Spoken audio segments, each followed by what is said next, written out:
Welcome. This is Joe Talk number 15. Admittedly, this is an unwieldy title, but I think appropriate. Bigotry, hatred, xenophobia, ignorance, violence, and the disregard for the truth in America. And this was inspired by the events that took place on January 6, 2021. It has become quite evident in regard to recent events, including the riotous attack on the nation's capital on January 6, 2021, and the second impeachment of Donald Trump, that significant parts of the nation have remained mired in a system of beliefs founded on the spurious notion of white supremacy. This underlying worldview has come in direct conflict with the necessarily complex and diverse nature of the American population and the human species on planet Earth.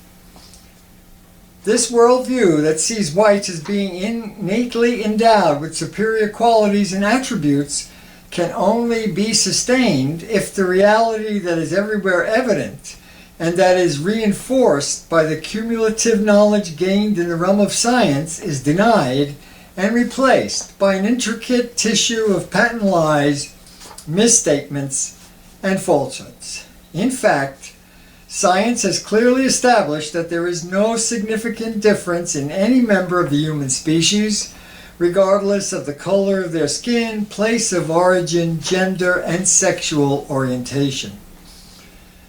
Viewing reality through the notion of white supremacy necessarily leads to a profound ignorance, a concomitant distrust of that which is true, a tendency towards a virulent and hateful xenophobia, and ultimately to an embrace of violence.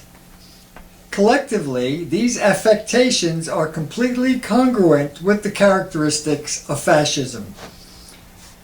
The underlying driving force of this particular constellation of characteristics is the pervasive sense of personal insecurity and fear of being left behind by the forward-moving arc of history and the ever-changing nature of social relationships, especially as it relates to the modern world. It is demagogues like Adolf Hitler and Donald Trump who personify this displacement and exploit the emotions of those most affected. They effectively channel this inner desperation into a kind of uncontrollable rage.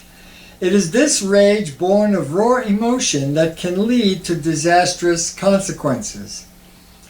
It is this deep-seated frustration that can unhinge an entire culture, for without respect for the truth and an acknowledgement of the worth and intrinsic value of all members of the species, the future path is one of chaos and disarray.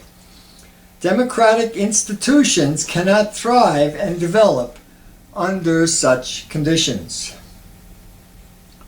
Alternatively, a possible route to true stability, peace, and social harmony would necessarily involve two significant steps.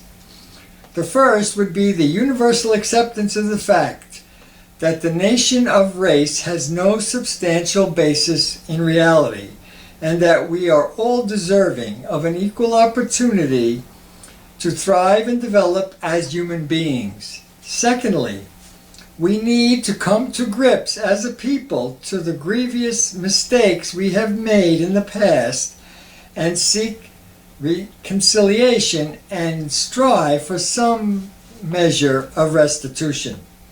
As a people, we need to take complete ownership of our missteps, not only toward each other, but to the planet upon which we live. Once we collectively do this, we can then go about the business of repairing and reforming not only our human institutions, but also the natural environment on which we all depend. It is through this approach that we can truly change the world. And that ends Joe Talk number 15. Thank you for listening, and goodbye.